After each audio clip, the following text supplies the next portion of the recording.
La satiété, c'est de ne pas avoir faim.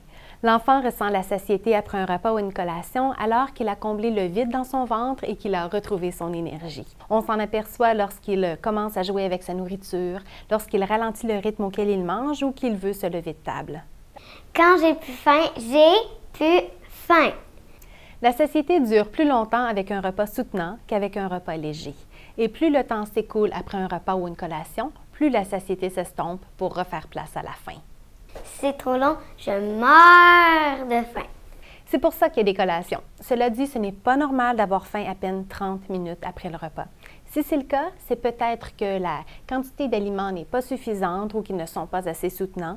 C'est peut-être que l'enfant est pressé d'aller jouer ou d'accomplir une tâche spéciale, ou encore qu'une chicane durant le repas lui coupe l'appétit. C'est important que je mange à ma faim sans me sentir pleine ou trop pleine. Pour ça, on peut encourager l'enfant à prendre son temps pour manger et bien mastiquer, allouer au moins 25 minutes au repas, inciter l'enfant à cesser de manger quand il n'a plus faim, même s'il en reste, éliminer les activités qui déconcentrent comme les écrans ou les jeux et éviter de confier des tâches aux premiers qui finissent leur dîner. C'est naturel pour l'enfant d'arrêter de manger quand il n'a plus faim.